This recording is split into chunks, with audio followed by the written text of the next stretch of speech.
Okay, we want to welcome you, Gary, and your wonderful daughter, Esther. I've known your name for quite a while now. Saw that you were on Oprah many times, which is really cool because I watched Oprah for a very long time.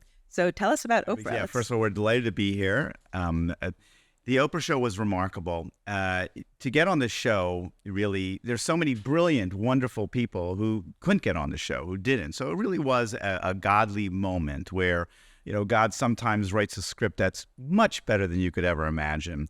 And as a therapist trying to help people, there was never, I don't know if there ever will be, such a place where you could do a deep dive into really helping people. So, I would go out there a week before, and people, to understand the inner workings of this fabulous, show, I would go out there a week before and maybe counsel 50 different people, groups of children, marriages, depending on what the show was about. And we would spend 8 hours a day filming just to get those amazing nuggets, where I'd come back the next week, we'd show that minute on the show where that was that revelation, that insight for that person. And then we'd talk to those people about what had happened. So and the draw, because of the I don't know, 20, 30 million a day or whatever was going on at the time, it really made you feel like you had this incredible empowerment to help people. So it really was, it was remarkable.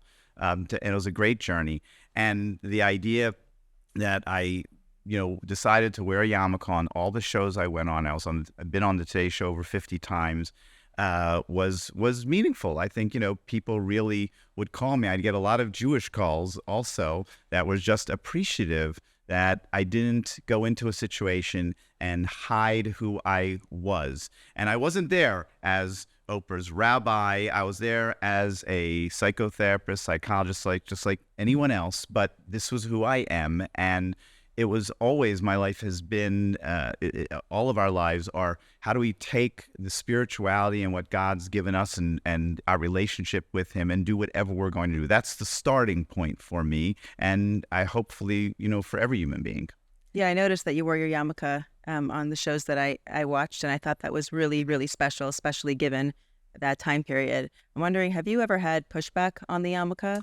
Yeah, so there was one show, it was The View, and I was asked not to wear the yarmulke. At the time, Barbara Walters was concerned.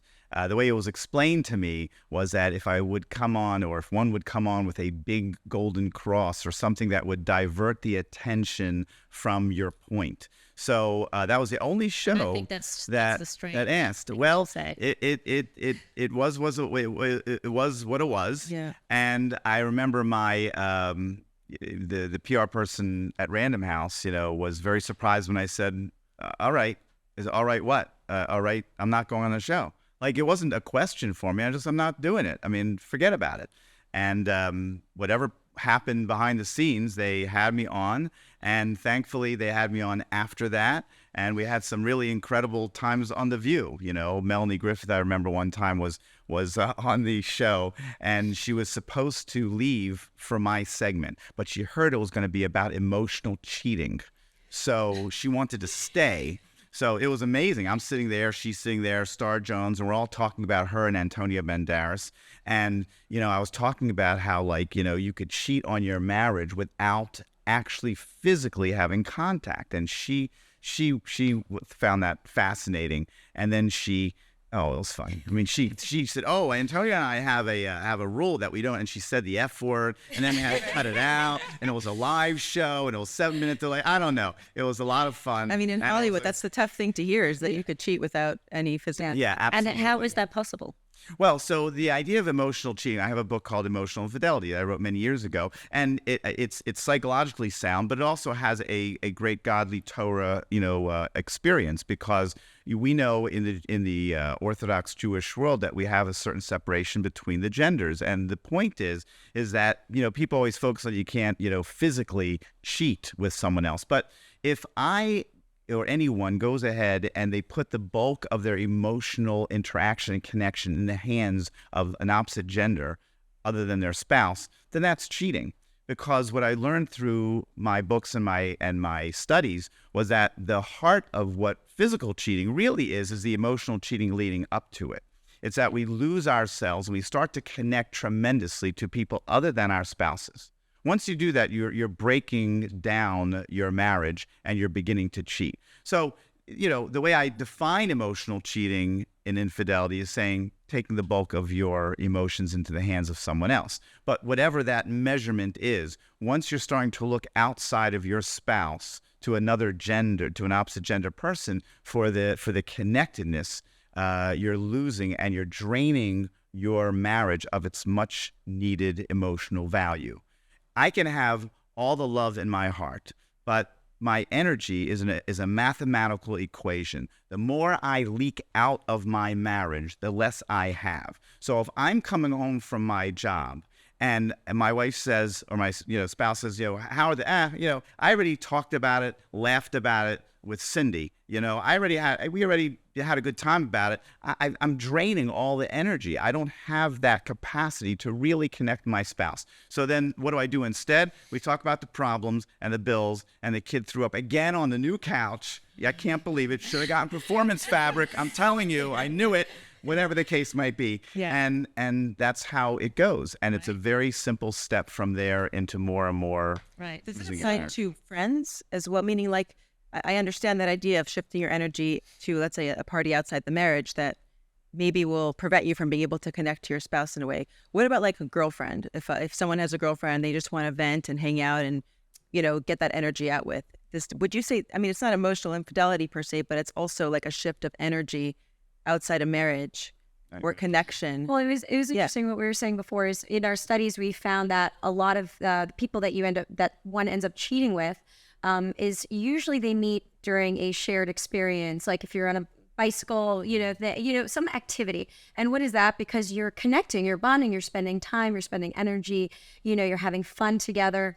So, again, it's someone with the opposite, to your point, someone with the opposite sex, you have, it's a little bit more different. It's different. You're also not looking for the same things from your girlfriend versus a guy friend that you met at Right.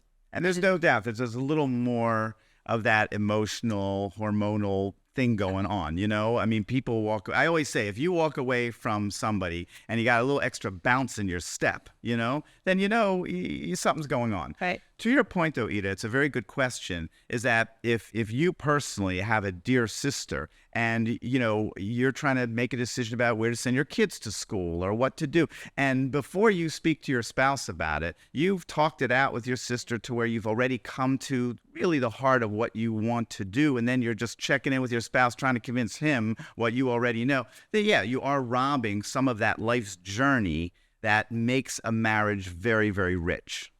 Right. Because I know someone who likes to vent about their relationship. And I find that in doing that, maybe it prevents someone from really taking up the issue with their spouse directly, because now I've sort of like shifted that focus. And now the problem is now almost like in someone else's, Right. department. And it's hard because, a lot of people, when I see couples, it's very hard because they'll say, well, my husband doesn't want to hear about it, or we don't have time, or I got home and I'm exhausted, I'm putting the kids to bed, and and it trails off. And so they feel like, okay, I can call my sister in the middle of the day, or I can call my friend and we can chat for 45 minutes while we're driving. And so what I tell couples, and you speak to your spouse and you say, hey, this is what we're going to do. Give them a call, pick up the phone. And that spouse needs to stop what they're doing if they can, as best they can, and pick up the phone to have that little connection, because that is a very powerful thing. When you call, someone in the middle of the day and you're sharing and you're emoting as it happens, it brings you closer, Right. I'm actually just thinking back to what you shared, that you said you stood your ground and you said you're going to wear a yarmulke. I think that also, like, you decided you want to be yourself. You want to be who you are. And because you did that, you got your way. You were able to come in and be yourself. And I wonder, I think that applies to a marriage too, that we should all be able to truly be ourselves. And if our spouse requests something of us that is not really in line with who we are, what do we do with that? And that's why I wanted to discuss with you how we can actually come to the table in a marriage being ourselves from the onset, and what are your prevention tools and some of your proactive tools to actually be able to be yourself and bring out the best in each other. Sure. I'm happy we have a couple days here to manage this. To your point, marriage is complicated and challenging. And to the point that you just said, I am who I am. Well, when you get married, Oprah once said to me, I want to tell you something. She knew I was writing a marriage book, and I remember like you remember these moments very clearly. She said, I have some advice for you about your marriage book. And like in my head, I think, when Oprah says I have advice, you listen very carefully. So like every cadence and rhythm, every syllable, But anyway, and she said, I think when people, get married, they should already be happy. And they, should be happy before they marry. They shouldn't go into marriage expecting the marriage to make them happy. And I understood what she was saying. She obviously was She's not married. Yeah, but she was but she's obviously was saying that you shouldn't like be a sad person depending on your marriage to make you whole. But I said to her, I said, listen, I respect, I hear what you're saying, but if you think about it, Oprah, if you're so happy as a single person, I don't know what you get married for. Because marriage is work. You got to sacrifice. You got to work. You got to change a lot of times the edges, the who you are to some extent, The reason we get married is because we need somebody, because I am not whole. I might be kind of happy, but I know I'm not happy enough. There's something different out there. So when you say you should walk into a marriage and you should just be who you are, the fact is when you get into a marriage, you're supposed to shift and change. You're not supposed to change for the worse. I mean, if you're asked in a marriage to, be more miserly, be meaner, be nastier, the thing that sometimes spouses are affected to the negative that I find very suspicious, and I think we should stop.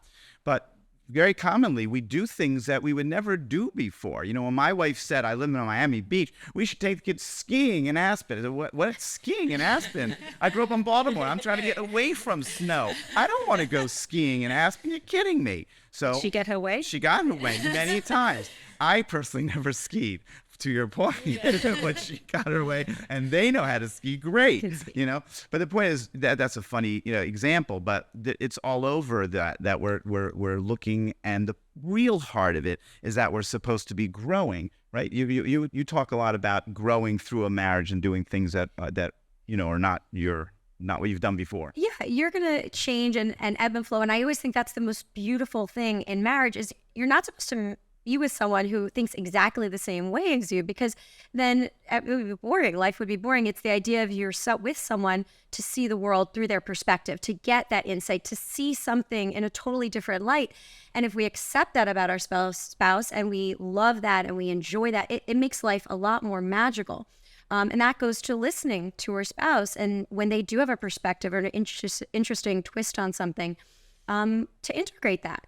Now, whether you want to change your own feeling about it or not, that's a separate thing. But really to understand and see the world through their eyes can be very magical. Right. So to come into the marriage looking at it not like, oh, he's so different to me, he doesn't understand me, but more of, I want to hear this other perspective. Yes. Yeah. Yes. We grow in life one way, by understanding another perspective.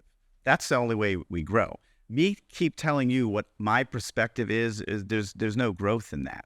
Everything in our spiritual world is always about listening to somebody else and trying to understand. If you've ever opened a book of Talmud, the Talmud was written a couple thousand years ago. I mean, it was codified and edited, 1,500 years ago or whatever. And it's a law book. Now, it's a law book. You should open it up and say, the law is like Hillel. It never says that, rarely. You know what it says? Hillel says this. Shammai says that, but that's not it. Why does Hillel say that and not like Shammai? Why does Shammai say that and not? You know why? Because the Talmud and the rabbis and God knew that whether you keep the standard like Hillel or Shammai, you're going to be okay. But you know how you're going to grow? By understanding everything that he understood that you don't understand. What is in this conflict? And by thinking about it, even if you disagree with it, you really understand the heart of it. That is how we grow. Everything is around us. It's like when you buy a blue car and all of a sudden you see there's like 100 blue cars on the street. They were there before. You didn't see it. You don't see it by just telling your own perspective. You're sitting in a room and the sun comes through and all of a sudden there's millions of little dust particles. And you think, wow, how'd that get there? It was there before. You didn't see it until you opened the window or the shade and you saw a little sun come in. So the beauty of who we are as a couple in its purest form is really seeing somebody with a very different perspective. And you are not going to have anyone else in your life who has more of a different perspective, who you are that close to than your spouse, because you're different genders, which makes you think differently, and you're close. You're talking about all the ins and outs of life, hopefully. So you really, it's like, so a lot of fights begin and continue because you want to argue your point. You can't understand where this person is coming from. Instead of, as Esther was saying, sit back and listen very well and absorb it. Then you can always disagree. You're always going to have arguments and, disagreements, and that's part of life. And that's, if you have kids, kids grow every minute, they're changing. So you're going to have to grow with your family. And so if your spouse and you can really listen to each other, hear it, you avoid a lot of argument, because if you start with a different perspective and you don't get defensive, you don't start attacking each other and trying to defend your position. Oh, this is my point and this is where I'm at. That's how the fights start, when you don't feel heard and understood. But if you come up with a topic and you're like, oh, I want this kid to go to that school or this, and you're like, oh, well, let me hear your perspective. That's interesting. Wow, okay, why is that? Well, I think this is better spiritually, academically. And you're listening to each other and you really feel heard. That diffuses a lot of the situation. I always tell couples, like, we can solve your issue. Like, okay, we solve it, A or B. Like, okay, figure it out. But it's the journey. It's that path to getting there. It's understanding. It's listening. It's that's what gets you closer as a couple, and that's what gets you, growth in life, right? Is to grow. Yeah, the hard part, like talking about the kids is one thing. I think the hard part for someone, probably the hardest part, is when they're telling you something about you. Sure, Yeah. sure, yeah. Yeah. Here's the bottom Express line. herself. None of us got married to be told how much we have to change. Yeah. We didn't get married for that reason. We got married because we wanted someone to love us for who we are. And we thought that we would get the rest of our lives, we just get away with just being who we are, and you would love every minute of it. And of course, it doesn't work out that way. So much of life is an issue because the human condition, we are born with a fragile ego. That's the bottom line. I've just really come to understand how fragile we are as people. We're highly sensitive to any kind of suggestion. If you criticize me, condemn me, I can't stand it. You have a couple kids. My grandchild, they're wonderful. But any child, he's 4 years old. He's mixing. I say, hey, Stuart, can I show you? No. I don't want to know how to do it. He wants to do it himself, and we're all like that. So the bottom line is, we don't want to be corrected. And the more we can truly love ourselves. This is not about marriage. It's just about everything in life. When God said, love your neighbor as yourself, that was it. Game over after that, okay? Because my fragile ego causes us to want to take from others. We're not satisfied. We want to blame others. We want to always be the loudest voice in the room. The narcissist has the tiniest ego, okay? That narcissist is pathetic because that narcissist can only think of his perspective and have everything create the narrative around his perspective. The more I love myself, the more I can be satisfied. I can be at peace. I can hear what you have to say. It's not an affront to who I am. It's generous to just hear and listen. It's not condemning me. It's not judging me as a bad person. It's just allowing me to learn. I'm here to learn. So the big question you might ask is, well, that's great. How do you love yourself? I was going to say loving yourself could be misconstrued, and I have an ego. Everyone always thinks, well, you're selfish. Selfish, is a pejorative, So one of my dearest friends in life was Fred Rogers of Mr. Rogers' Neighborhood.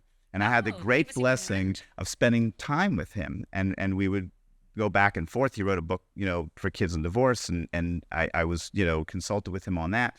But his big message was that you're special just because of who you are, And a lot of people don't like that message. Well, believe me, it's not special because of who you are. What have you done lately? And there's a good point to that, You don't get through in life just sitting around and being special, Right. But his message, and by the way, when you walked into his office in Pennsylvania, in Squirrel Hill, on the wall, he had 2 wooden sayings. One was grace in Latin, and one was in Hebrew, Ani Ladodi Vadodi Li. And Fred Rogers, who was trained as a Presbyterian minister, back in the day, he had to learn Hebrew because you had to learn the Chumash and the Torah in its original language. So he knew some Hebrew, and he would get a big kick out of signing, things in Hebrew to me in a book or whatever he could remember. Wow. But what makes us special, and this is where the whole godly piece comes in, somehow, and I can't begin to fathom it, somehow God said that he's putting some piece of him in me, okay? So I am special. You can't take that away from me. He also gave me a brain, unfortunately. Well, mine's not so big to be unfortunate, but he gave us a brain to override this soul, and to say, oh, you got to be, fragile. You got to be take from us. You got to, you can't be satisfied. But the truth is, if somebody insults you, your spouse or whomever says something to you, I'm just here for the journey with God. I truly am godly. And you can use your brain to think in that way. Exactly. Yeah. That's a synthesis that's supposed to happen right together between your brain and your soul. And that's what, Adam was from the beginning, and Eve. And if we can just step back and say, look, you're not criticizing me. I'm doing what I can. Most of us do our best. We really do a great job. Just because everybody does a lot, we take it for granted, but Right. we do. You have 8 kids, thank God. You have 4 kids. I was joking with you that after she said 8, you said 4, whatever, I get 1. 4 is a lot. Yeah. It's a lot. We work so hard. We do so much good, and that's really good enough. God is happy, and we have a part of him, and that gives us all the ego. I can be satisfied. I can still want to grow. I have to grow, but I can be satisfied. I don't have to grab from you. I don't have to put you down to make myself feel better. I don't have to be angry at any different perspective you have. I don't have to take it so personally. I just have to keep growing and knowing that whatever's going on, God has a plan, and I'm going to have to like it whether I like it or not. I want to talk about triggers for a second because I trigger. we took. But you triggered a question in my brain. He triggered someone. Right.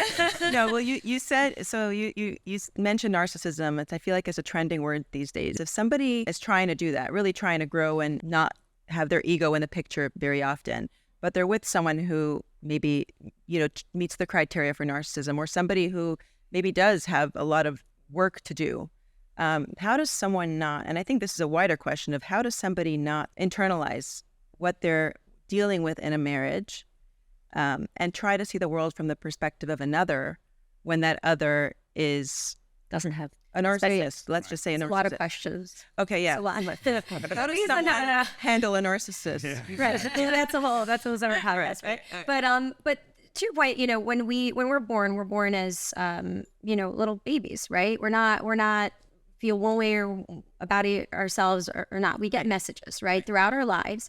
And sometimes when we have insecurities, those messages get amplified from, kids at school, from family members, from the world, right?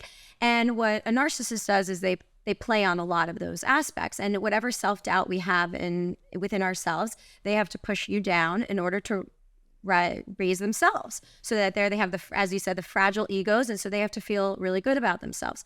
But putting your narcissist aside, I think there's just people in the world will always do that, right? People want to feel better, so they put other people down. And that goes to our point of, feeling good about yourself. And if you can solidify that and realize that all those insecurities you have within yourself, they were put there.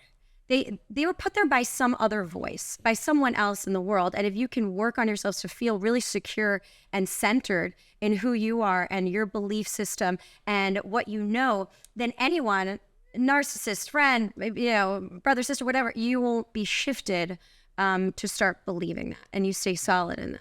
I love that. And get me back to the narcissist, Yeah. but so much of what we've done has been to help people understand that you're hearing a perspective about yourself commonly that you were trained to hear in childhood. And that's for better or for worse. Our childhoods have everything to do with how we perceive ourselves. And many people want to say, I can't go back. That was 20, 50, 80 years ago, whatever it is. Come on. No, what happened was we were developed as little children to feel loved and deserving of love, or to feel deserving of less than love or disappointment or anger or hate, whatever.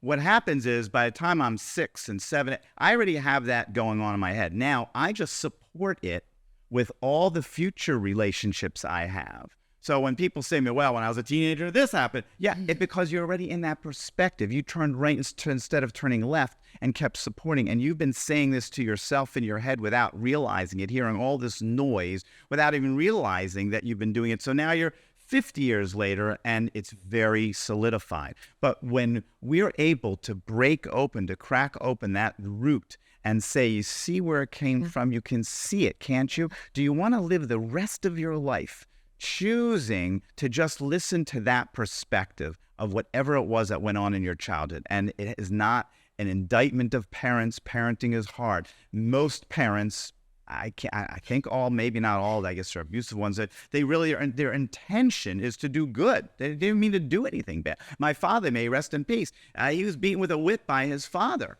Okay? Yeah. I never knew the man, but he was probably a very good man, because my father explained that a cat and nine's tail, which, because they just couldn't have a whip, it was a ball of leather with 9 tails coming out. He said it would hang on over the kitchen table like it did in many people's houses. So he wasn't an abusive man, my grandfather back then. But do you think that had a perspective and shaped my father's life? Of course, it's going to shape you. It doesn't mean that your father or mother are bad people. It doesn't mean that in the world to come, we won't be looking up at the soles of their shoes. It just means that whatever they did in that mix, it had a lot to do with what you think about yourself mixed with your genetic predispositions. So that's something that's very hard to get to, very hard for therapists to be able to help people through that, because most therapists make a big mistake and just convince you and me that, you screwed up, your childhood messed you up, you're done, go home. And just listened for years about your childhood. Yeah, exactly. Right. It's going nowhere.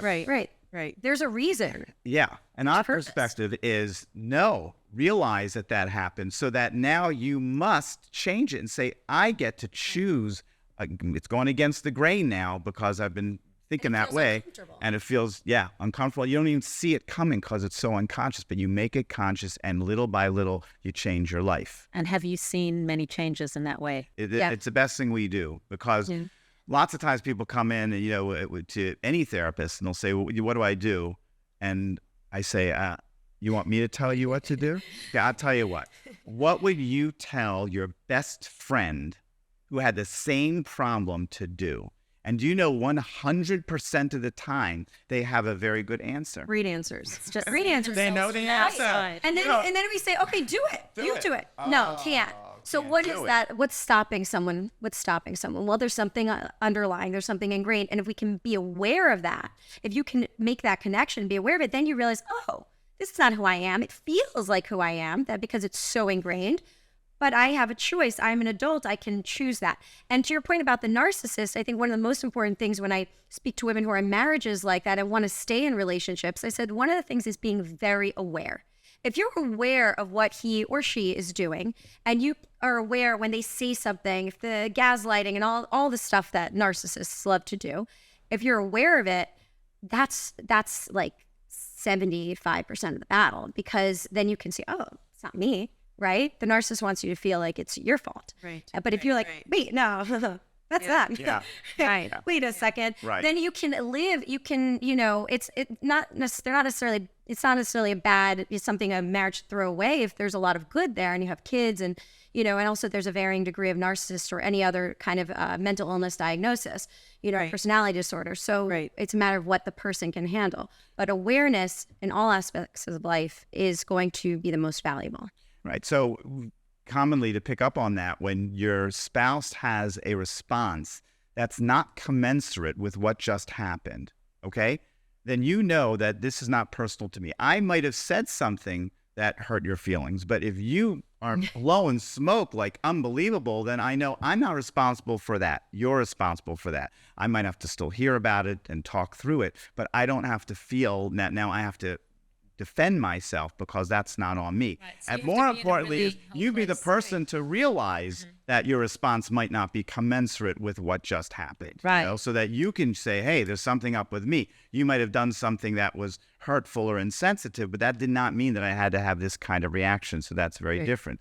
To the narcissist point, and just understand that when we say narcissist, there's a diagnostic manual. Let's all understand that the diagnostic manual says basically there's a list of 9 things. You have 6 out of these, you're that. You know, let's say you have 5 out of them. You know, okay, you still got trouble. So it doesn't really matter. The point you're saying is, let's say you're somebody who you just feel has a narcissistic type of personality and you can't talk things through with them. They're always going to be right. It's always going to be explained around them. That's very difficult. Now, here's the deal. Or you're someone that's in a whole place and they're not there yet. Correct. So Well, just on different wavelengths. right. It depends on the continuum, right? That's really the severity to the lack of severity is really the issue. So obviously, somebody who's a narcissist, you're not changing them. It's very unlikely, you know. Somebody who's just like kind of self-centered, like to hear their own voice. Okay, that's a lot of people that can shift and change, and you can catch that person at the right time, and you start to think. To your point of awareness,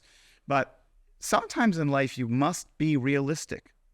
And sometimes you say to yourself, look, this marriage has value, and I want to keep this marriage. Now, if I want to keep this marriage, I have to realize who I'm married to and stop hitting my head against the wall the same way. When people say, oh, I tried that, I said, you want to try something new? Because they've tried it 1,000 times. I said, you didn't try 1,000 times as bad. You tried one thing, and then you repeated it 999 times. Right. The definition of insanity. Times, yeah. So just recognize, sometimes, to your point before, I might have to rely on my sister and my friend for more of my emotional group than my spouse.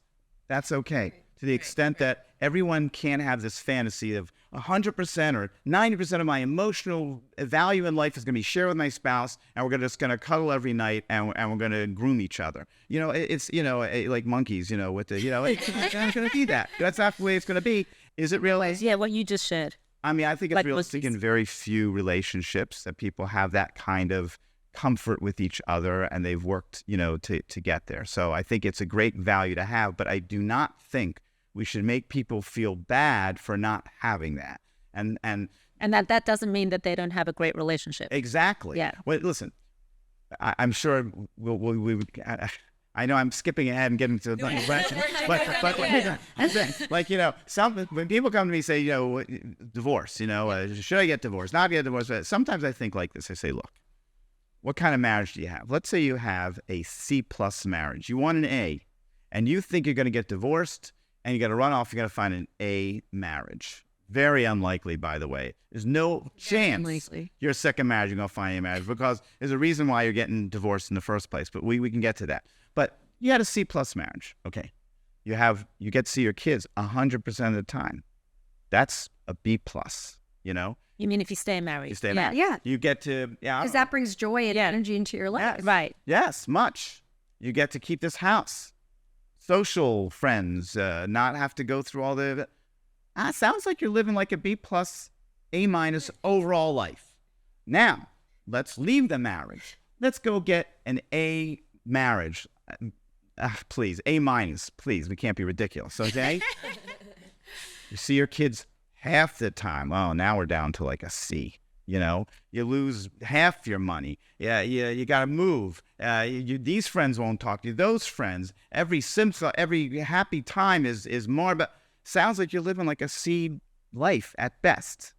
So sometimes everyone wants to slice things up and say, I just want this middle piece of bread, and that's what I want. But life is about the whole loaf. And I got to evaluate all of that. And sometimes it's a matter as a spouse of saying, okay, instead of me trying to pull all of this or so much of this from this spouse, I'm going to pull some of it, and I'm going to find other ways to experience other emotional connections in other spaces. Now, that's not the way to go into a marriage. I'm not saying that's what we're looking for per se, depending on the percentages, but that's okay. That's okay. What's not okay is to continue to want from that person what they cannot give. If, of course, we're talking about abuse and verbal abuse and you're putting yourself down, you just feel horrible. Most people who get divorced should so-called get divorced because of relief. They need relief, not because there's another person out there. I say to people, imagine you're never going to get remarried, ever. Do you want to get divorced? Now, if they say yes, there's a good chance that you got to look at that seriously, because they just need relief from the pain and suffering of what's going on in this relationship. Right. So instead of compartmentalizing, we need to really see the big picture. Like, Right. how do I want my life to be, as opposed to just my marriage as one small piece. And what that person offers you, you're building a life together. I mean, the idea of building a life together is you're building this beautiful life. And, when we get married, we have these ideas, but you're marrying someone, you know who they are generally. You have this idea, you have this sense. And let's say that person is a great breadwinner, right? But they're always working. Well, okay, but they're providing for you. Oh, but I want to talk to them and then this, and they're not emoting. And I hear that a lot. I'm like, okay, hold on. This person is fulfilling a huge need for your family. Now, can he or she be a little more open, talk more, yes, we can all adjust. They can understand your perspective. You have to have respect, you have trust. I mean, those are really, obviously there's foundational issues, but if you keep at a person and trying to change and expect something from them, that's where you see real unhappiness. As opposed to sitting down and, obviously we always change and adjust to our spouse as best we can, but understanding that this is who they are and loving them, really loving them for that, So if we want to accept them for who they are, but at the same time also we want to bring out the best in each other. Right. So how would you suggest bringing out the best in each other when you accept, you know what I'm saying? Yes. Bringing out the best in each other and accepting who they are. Here's it's going to also go to my number one best technique for marriage, because everybody says, what's the most important thing in a marriage? Everybody thinks I'm going to say communication. Boring. Please. I always laugh with people. Like I said, they sit down first session. So once in a while I'll say, yeah, I want you to tell me what he's going to say about you, and you to tell me what she's going to say about you. And they say it perfectly. You know why? They've been communicating so much. They communicate beautifully. They know exactly what they can't stand about each other.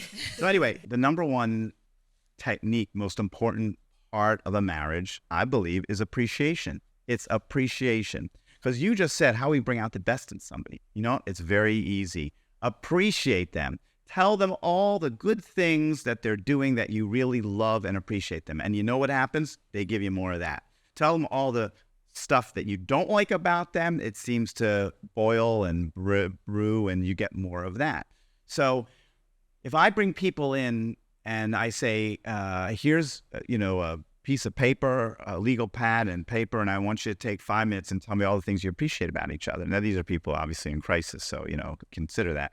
So they're sitting there that they don't need 5 minutes. They can barely crank out 2 things, on that piece of paper. And I always ask them the same question. What about the fact that, he's makes money and he's a good dad, and she makes money and she's a good mom? And they always say, they're supposed to do that. They're supposed to. Like, you don't get credit for what you're supposed to do. You only get credit for something you do way above the call of duty. However, 98% of what we do is what we're supposed to do, and we work hard at it. We should be appreciating that. We should constantly be thinking to ourselves and telling the person. I tell people 2 appreciative comments a day.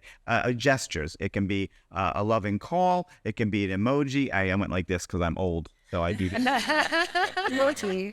Loving call. I don't know how you call it Kids are anymore. teaching you. What do you do? Yeah. Aw. Let me turn off the TV. I don't know what we used to do.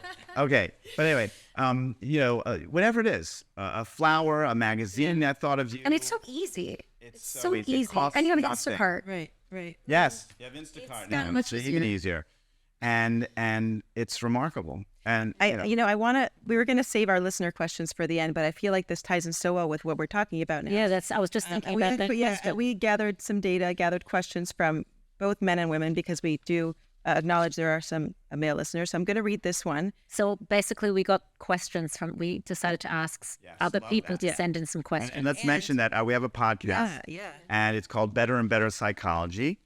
You're going to be guests. And I'm excited. And no, it's going to be great.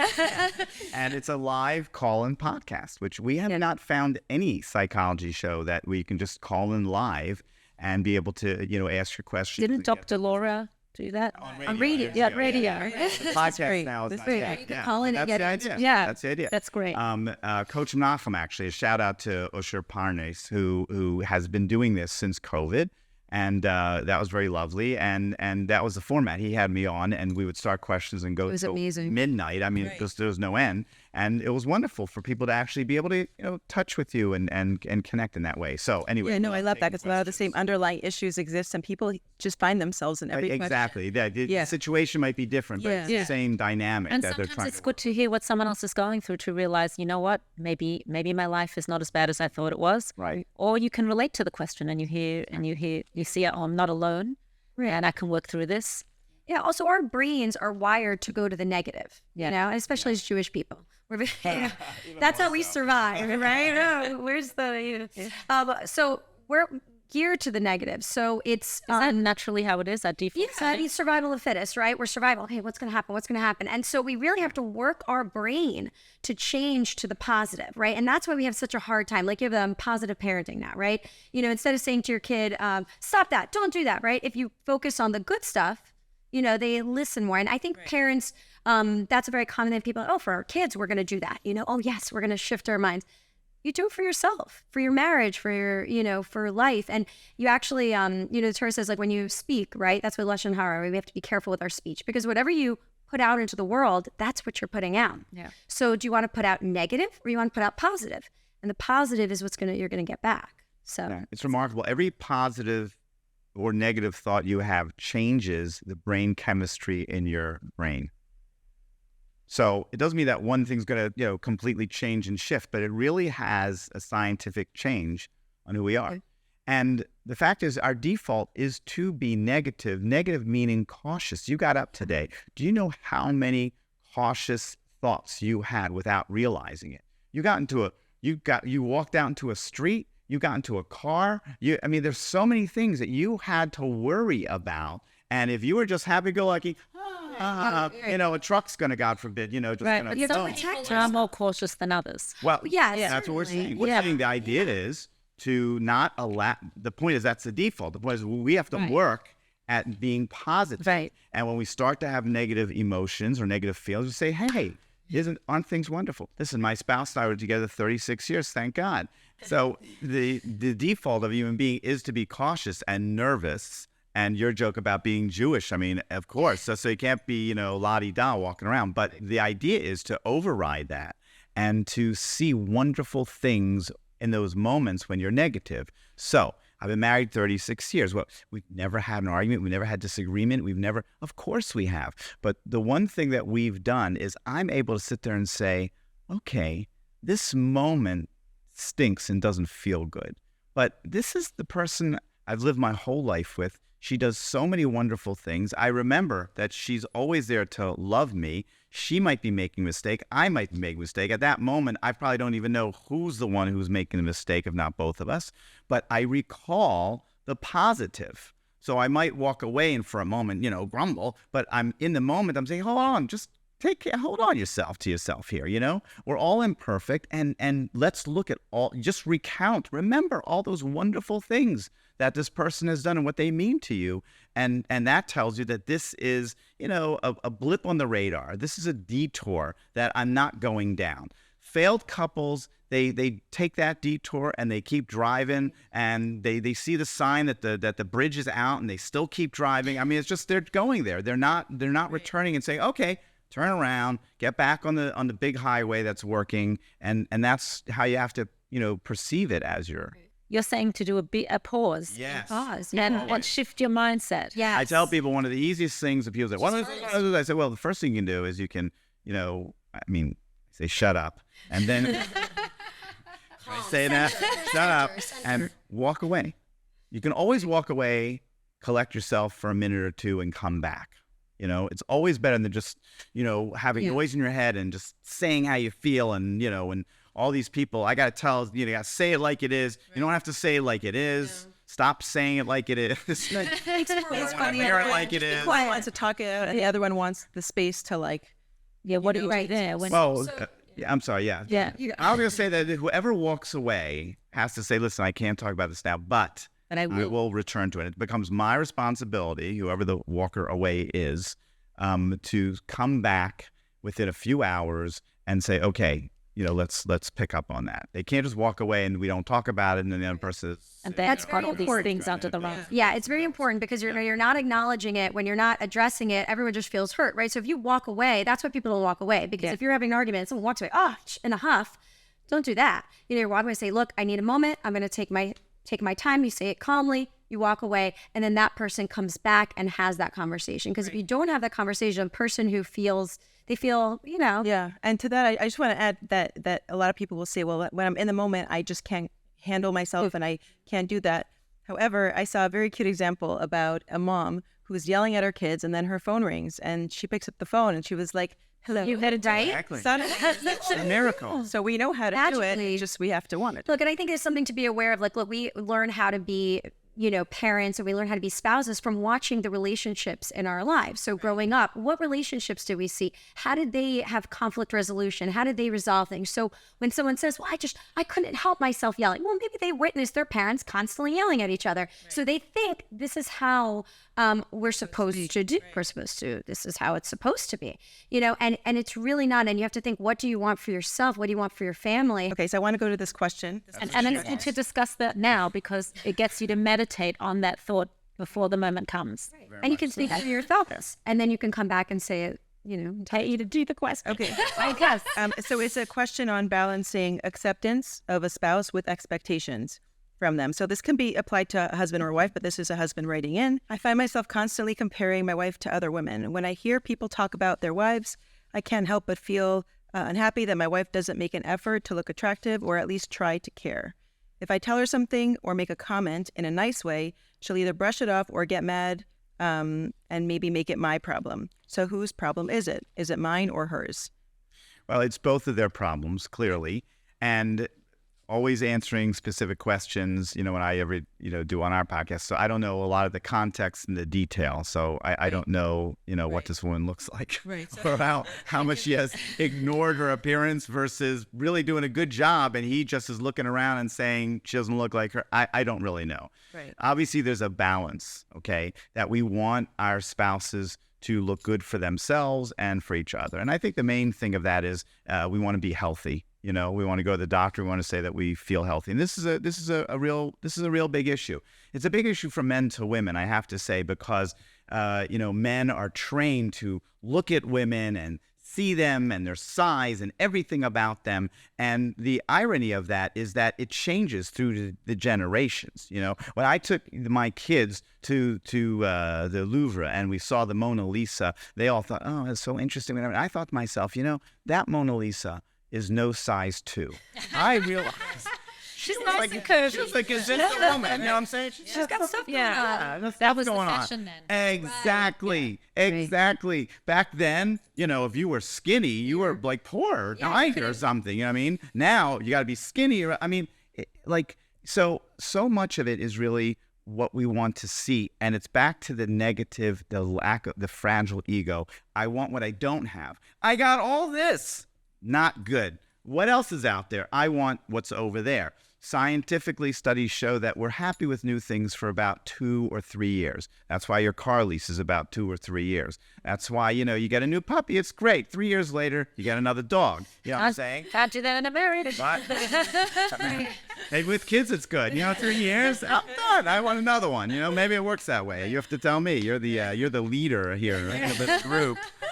Go with my kids. But so I think the bottom line is this person, I don't know how he has spoken to her or not. Clearly, if I want someone to look better, it's always about let's do this together. Let's do it together. I want to look better. I want you to look better for me. And that's okay to say, I want you to look better for me. By the way, that's okay to say. It's okay to say, look, I think you're lovely. I think you're beautiful. I'm attracted to you. I'd like you to look even, better for me if you don't mind doing this, if it's reasonable. Okay, if I'm asking you to go to the gym for 4 hours a day and neglect your work or your parenting, then that's ridiculous. But if I want you to go with me and we'll buy some things that you can wear just for me or whatever when we're out and about, that's okay. And she does the same thing to him because, by the way, us men, we got married, we thought we had fashion, we thought we looked good, we didn't know anything until we met all of you, okay? Nothing. You're going to show us the way. But the point is that that's okay, and we hopefully do end up, looking better. So very much looking around today, we have to realize that everyone's imperfect, okay? We cannot be so stupid as to look at somebody else's situation and say that, I wish I had that situation. Are you kidding me? Are you kidding me? Everybody has their problems and their tsuris. Everyone's imperfect. There's no perfect person. And I wanted to pick up on a point, it works here, is that very commonly, the very thing you love about your spouse is the very thing that you don't like about your spouse, because the personality that, the guy, let's say he's making money and he's a CEO and he bosses around 100 people a day, but I wanted to come home, I wanted to be sweet and flexible and easygoing. No, that's not what you love about him there. He's strong and he's manly, he's protective, if that's what you like. And if she's this bunch of love and this, your wife is this loving person who builds you up and nothing gets her down, but she won't write that thing down in the checkbook and she won't follow the budget. Yeah, well, that personality is not a bean counter, and I don't mean to be, God forbid I should be stereotypical. I don't know what my examples are, but my point is whatever it is, there's a good example. Okay. We are. It's the concept of the whole loaf. Like you carry the whole loaf. Yes. Exactly. And the problem is that's people think that they can get absolutely everything. Yeah, exactly. Right. They think they can get the especially today because Instagram and social media. Everyone puts on a persona. Yeah. And that's okay. But when you're with your spouse, you are going to be your raw, your real, your true self in a loving way. Obviously, so that's what you want to see in each other. And when you say you married the whole loaf, you married all the parts, and then the parts that you like about them, there's the opposite end of it. And that's part of that acceptance, is saying, this is what they are capable of. Not that, they can't do this and that's why I'm angry at them because they can't. It's that, no, look at what they are capable of. And when you start building each other up like that, you can then, like you were saying, bring out the best in each other, because you know exactly your spouse and their strengths, and then you build that into each other, And one of the things we were saying about coming from a place of love, and dressing up for each other, and if you really want to bring out love within your relationship, whatever it is, you want to do something for yourself because you love them, right? And if they love you in that way, we're going to try our best to make each other happy. And I find when I'm with couples, if they know, it's just about knowledge. If the other person knows that the other person is trying, it doesn't really matter, like if they succeed or not. It's that, no, they put in the effort. Right. Well, see, they really did try because they love me. Right. Yes. And you feel that love, and then you feel like you're on top of the world. Yes. That's what I meant to say. The love is in the effort. Right. So this guy, and before we end, I'll actually give an actual summation to this person. This person who's actually asking the question. We're all over the place with it. But sometimes like one of the things, a great thing for a marriage, which we'll get to right now in the context of this, is the date night. And I tell people, when you're married, you should go out one night a week for 2 hours by yourselves, okay? And on that date night, you can talk about anything you want except 3 things: money, work, and kids. Oh, wow. People always laugh and they say, what are we supposed to talk about? And I say, listen, I can promise you that when you were young and falling in love, you were not talking about those 3 things. I know that because if you were talking about the stresses of money, work, and kids, you never would have gotten married. Never. So it's also how the kids drive you crazy, and then you go out and you're talking about it. Exactly.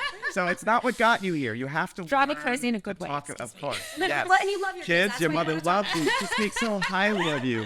She wants more and more and more. Okay. Now.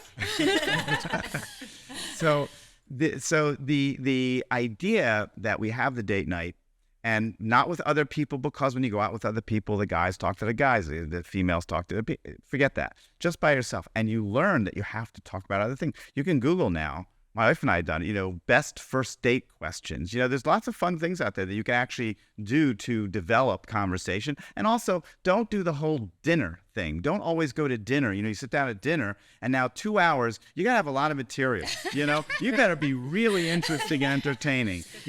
You go do something active. Go walk around. Go, to do something different. Also share experiences. Yes. When you share, that's why dating, when you date someone, you're doing new experiences. People are looking up dates, because when you, studies have shown when you have a new experience with someone, it bonds you, it creates closeness and excitement. That's why if you ever try to make a new friend, like, you go out and do things together. Right. Same thing with your spouse, and people forget that. They're like, oh, well, we have kids, life, we're not supposed to do that anymore. Right. Good dating tip too. Good dating tip right here. We just threw in. Yeah. Exactly. Yeah, exactly. Rather than getting in the car, what do you want to do? I don't know. What do you want to do? I know, that kind of thing. Like let's put some effort in. So to this person's problem, and to what you were saying, is that, part of let's do this together is let's go out together. Now we go out. Now you got to get a little dressed up.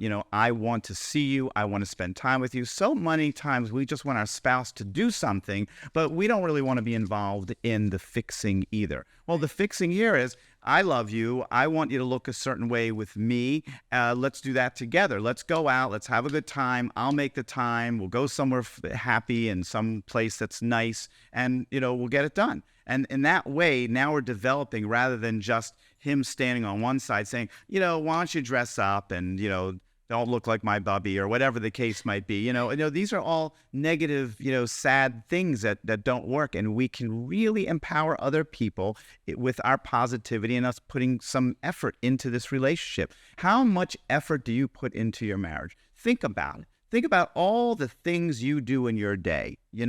Most people, if I say to them, what are you doing for your marriage? On a daily basis. On a daily basis. Now, what they're doing on a monthly basis, I have no idea what they're doing, But if I ask you, what are you going to do to be successful at your parenting or at your business? Oh my gosh, we got a lot. We're reading, we're doing, we're thinking, we're talking. We got time and effort, energy. Everything else you want to be successful out in life, you are doing a tremendous amount of work and thought about. Your marriage, I don't know. I don't know what we're doing. It doesn't make sense. Right. Well, I'm going to give you a hard situation here to answer about a couple. Did I answer that guy, that your husband's question, you think? I you got more than you No, I think that's good. I was actually We'll thinking do a follow-up maybe if on a live podcast, you can give different ways to share that with a wife. Yes. Do you know what I'm saying? Because it's all about how you say it. Oh, very Yes. much so. Yeah. Like, I think it would be hurtful for any woman to hear, the message, just like, I need to look better. You know what I mean? What he was saying, there's this analogy that I love about being around a table. If you're with your spouse, you're not on opposite ends of the table working out the problem that's sitting on the table. It's like you're on the same side of the table, right? And you're working that same problem together. You're on the same team. Yeah, like that. Let's go out. Let's do this together. Yeah. One of the best pieces of advice I got on marriage was from my grandfather, who was a chief circuit court judge. And one of the things he would say is, attack the problem, not each other. And that's think about it. It's, attack the problem. Right. Even if you have different ideas and you're defensive, okay, focus on the issue at hand, whatever that is. You're on a team. Yeah. Your team marriage. Right. If you've played a sport on a team and somebody's not pulling their weight, if you say to that person, I'm not passing you the ball because you're not pulling your weight, you lose the game. You lose. Right. A team is always about, okay, you're not doing what you need to do. How can I help? How do we work this out together? It has to be a team approach. Once you break that concept and we're now thinking differently than team, unfortunately, that starts to the fracture of marriages. Right. Yes. No, I think that's good. That's great. Yeah. Yeah. There's another question I actually didn't include it here, but we're not even gonna answer that question, but it was about a spouse not being attracted to their significant other anymore, and it was a similar question. That's why we didn't include it here. It was like, whose problem is this? Mm-hmm. And so and I was thinking about it. Well, if let's say husband's not attracted to his wife anymore, maybe, I don't know, maybe they are much. I'm not going to say why. But he's saying there's different situations. What? He's saying there's different situations. Maybe she's not taking care of herself, but if it's someone that is taking care of themselves, then maybe it's on him. Right. But I'm saying the problem is, it's like you said, your father, right? Yeah. Let's tackle this problem together. Right. Whatever it is. Yeah.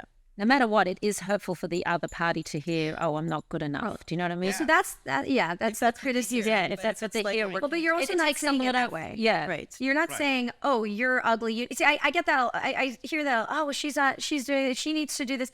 Nobody wants to hear criticism. Good enough the way I am. That's what they're going to say. Am I not good enough the way I am? Don't you love me for who I am? Yes. And then I you get love you for defensive. who you are. That's the answer. I love you for who you are. And we could continue the way we are. But, we are allowed to just want to grow and try to make things better within reason. Yeah. Right. But I go through life. I know this is hard for people. Maybe it's because, I just try to think that the godly aspect, realizing that I'm not just good as who I am. I'm supposed to be doing something. I'm supposed to be growing. Yeah. I don't want you to think that I'm not good because I'm not there yet. I want you to love me for who I am today, but I'm okay. Wanting to know what I can do better to please others or to talk better, to help people better. But you are correct that none of us want to hear criticism. None of us want to feel like we're being judged. And that goes back to our fragile egos, and we'd rather not hear that. Yeah. So it's really all about the way we say it. And it's also sometimes about, does it really make that big of a difference? Am I focusing on the wrong things?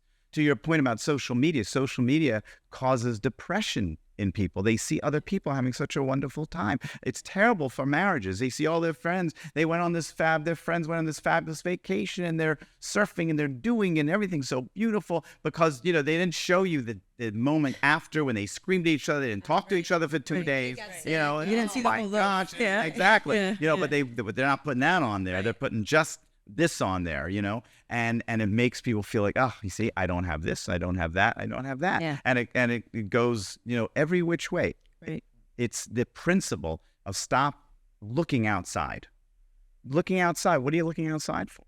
Work on, you can look outside just to kind of get a frame of reference for what marriage in the world is like and what people are working on. But beyond that, this is my life, this is your life, this is our life together, our family, what is it that we want? It's about us. And God gave us this time. As my father-in-law, she's quoting him also. No, it's a great line. He said another line. He said, "This ain't no dress rehearsal." That's what he said. That's great too. That's right. Yeah. Right. Live it. That's it. Make it your own. Yeah. Live it the best way you can. And I'm telling you, God is happy with us. I walk around and I see what people do. Okay, and those people who are earnest and trying, how could God not be happy with those people? He might be upset with lots of people who are, hateful and doing bad things and making people feel bad. But a lot of people like us and our friends, and I can say that because you're not friends with those other people. We're all trying. We're all stick together. So, some people say I did the best I can, and I'm thinking, I don't know, they in their minds think they did the best they can, but they didn't really do the best they can. You know what I mean? In their minds, they think they did the best they can. Did they? Well, hard to say. I'm not their student. I wasn't raised by their parents. I don't know.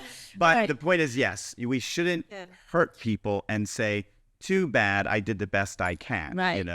We shouldn't hurt ourselves and say that. We should always continue to grow. But most of the time, when we hurt somebody, it's an accident. It's unintentional. We didn't have the tools. We're apologetic. It's just stop defending yourself and just saying, okay, I'm going to learn. But we still do a lot of other things that are very good. Sometimes people feel so upset and insulted that they say, oh, you're selfish or you're mean or whatever. And I say to them, are you mean?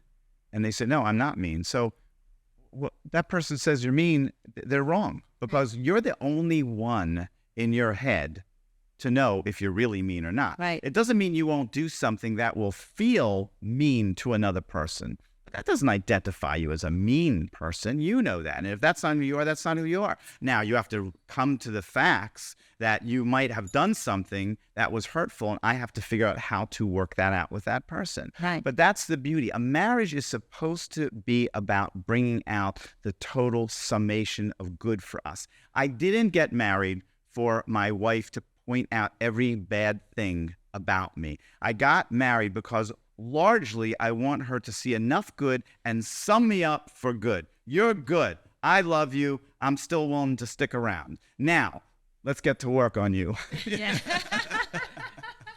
Right. So it's interesting because we had 2 separate episodes.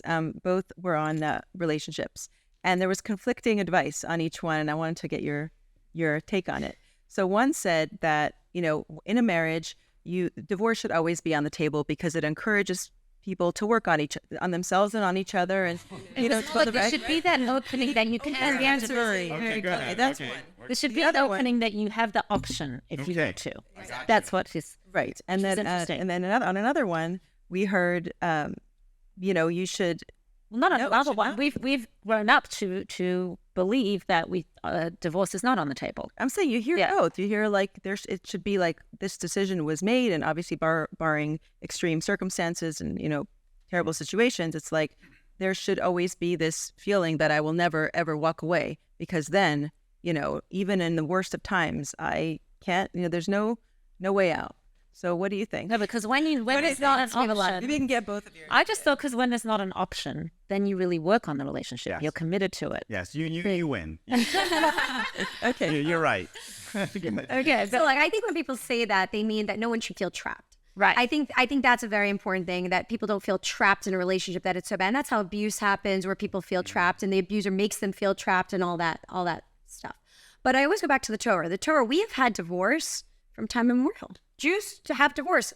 Other religions, no, they don't allow divorce. So we obviously have a space within our religion, and God, has some sort of idea about divorce, and we're having. It's an option, but it says that the Mizbeach cries when someone gets divorced. Right. So that's and that's the beautiful concept. That doesn't mean you go into a relationship saying, oh, well, I can check out. Because when you do that, then how do you build trust? How do you, I get couples who are like, we're about to get divorced. They always go, thinking about divorce, right? And I say, look, we're going to work for 6 months.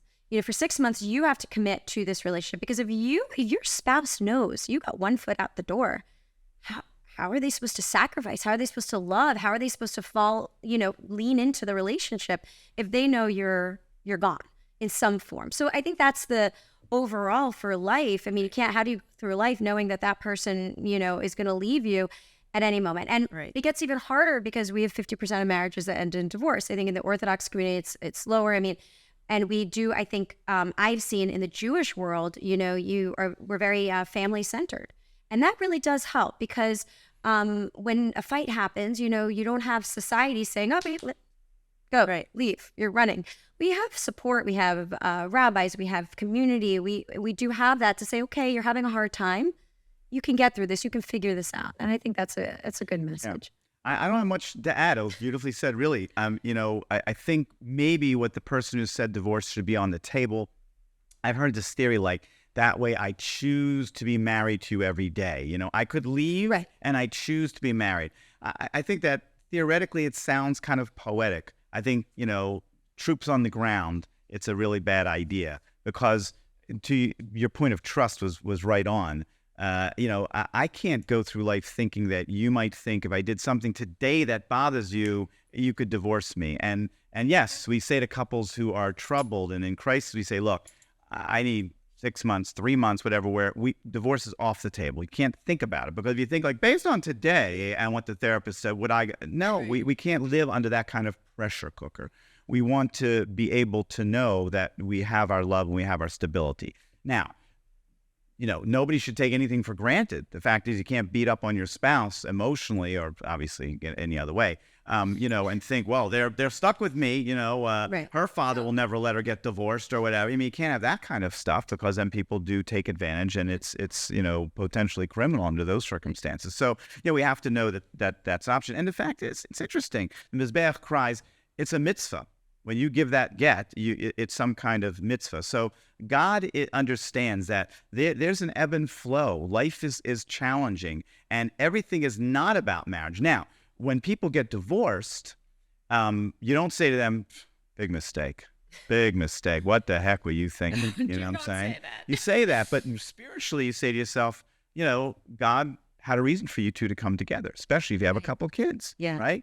You have some kids, you say, well, God obviously needed these two souls to come together and have these kids. And maybe that was the reason. The reason wasn't for the two of you to have this wonderful, magical experience. It was for some other reason. Sometimes I've seen meeting divorced people who want to get married again, that's what allowed them to really look at themselves and learn from their past and be able to go into another relationship.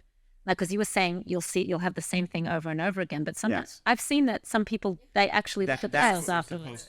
Yeah, the people who do, and I think more recently, people who get divorced do go to therapy. There's a lot, as opposed to when I started my practice, a lot of people got divorced who were like just jumping from one relationship to the next. Right. I think there's been a lot of, people self-discovery, understand, and there's been a lot more understanding of that.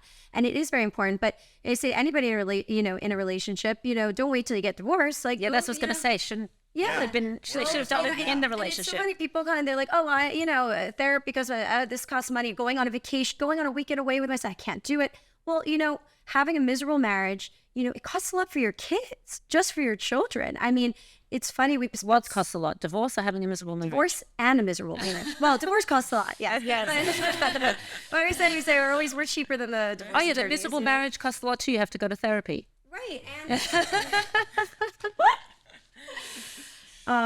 but it costs a lot emotionally. And when you're happy in your relationship and you're happy with yourself, your children flourish and the people around you flourish and life gets so much better and you create more in business and the world. And so I sometimes think we forget about that. And to your message, second marriages have higher divorce rates than first marriages. And interesting. And it's unfortunate because most people don't look at themselves. Listen, when somebody gets divorced, and you ask them, why did you get divorced? They blame the other person. You get two reasons. One is he or she was crazy. And two is I was young and stupid when I got married. So both of those are carefully constructed to say, I had nothing to do with this. I'm perfect, And instead, those people should look at themselves and say, listen, obviously I participated. Doesn't mean I contributed to the bad. Even if my ex was a bad person, okay, he's a bad dude, whatever the case might be, I got to look at myself and say, well, why did I marry that person? Right. What did I do to get involved with that person? How did I stay with? There's a lot of things you have to learn about yourself. So it's not always like I'm proactively did bad things. I have to also look at myself and say, how did this all happen? How did I get wrapped up in it? What was my childhood? What was my present? How did I, synthesize all this information? So if you do that, yes, second marriages have a much better chance of finding the right person. Rather than, finding the same problems, wherever you go, you're there. I don't know if you've ever had the experience where you meet the second spouse of a friend of yours and you say, who does this person remind me? Oh yeah, your first spouse. Yeah, they have the same, cadence, rhythm and humor and whatever the case may be. And a lot of times we go and we find this, basically the second spouse makes us feel the same way the first spouse did. They might look different, more hair, less tummy. He might look different, but he makes me feel the same way that I felt in my first relationship. So you really have to just be open and honest with yourself and try to help yourself so that you choose wisely for yourself going forward. So it's like asking, how did I get here? Let's say, yes. How did I get to this place where I married someone and now I want to get divorced? Correct. And then once a person does that work, let's say, at which point, then they'll probably have a lot more self-awareness. Right. Correct. And be better suited to make the decision either way, whether it's... And have a better relationship in the second... Right. And know how to work at it. Right. But knowing how I got here talks to all those pieces of where I come from and what I'm trying to do with my life and all the things that, we have like an unconscious, which basically means there are so many things that we don't see. Your brain, a person of average intelligence, and you're way higher than average intelligence. So if a person of average intelligence, you have, you can have 70 to 90,000 thoughts on a daily basis. Do you know you dump 95% or more of those thoughts? When you wanted to cross the street and you guys were having a conversation, you went, like this, and you crossed. But you had like 100 thoughts. You looked at the lights, you looked at that car down there, how fast it's coming, how fast I can get it. Oh, so thinking about something else completely. I'm saying, you don't realize it, but you were thinking it. One of the most important decisions you made today, whether you're going to get hit by a car or not, you have no recollection of it. So that's how we live our emotional lives too. We're just angry, and we don't know how we got there, but we had 100 thoughts, 1,000 thoughts from start to finish till we got there, but we don't focus on it. So the idea of being able to have some insight and look at yourself and say, how do you really feel about things? When are you starting to feel pained or sad or embarrassed or shamed? You have to look at that and say, oh, that's where my mind is going, and it's leading me to the wrong places with myself or people or my children. I mean, we haven't had a chance to talk about parenting because that would be another. Yeah.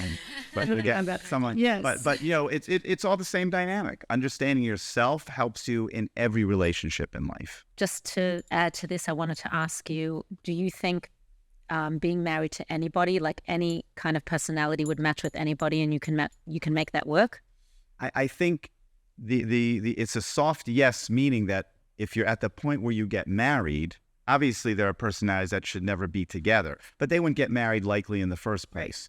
I think, and I've always told my kids, the who you marry is, it's a little iffy, whatever. I mean, I know there's a bashert, of course, but it's really what happens the day after that you're going to make this marriage work or not. If you already are getting married, then certain commonalities and love and biological chemistry and pheromones and all the things have already happened, so it's kind of there. So now it's really in your collective hands to make or break. I do find that when, if you have a couple, we have a couple who comes to us, it's if the two people are willing to make it work and want to make it work, that's the biggest thing. Because if two people are willing to work on a marriage and work on a relationship, that's everything. Because then you have respect for each other. You can work on it. You can, you're willing to adjust. Yeah. The value. And you want something, you're determined. If both people are determined, then there can be tremendous success. What if one is and one isn't? Bad, no. That's what you were asking earlier. It's very difficult. If one person wants to work on the marriage and one doesn't, it's always harder. Now, sometimes, someone comes and say, well, my husband, my wife doesn't want to, come to therapy. Okay, so you start. Right. And when you start making the change, they realize that. When you start saying, complimenting the other person, working on the positivity, your spouse takes note and be like, oh, wow, I want some of that. I want some of that joy.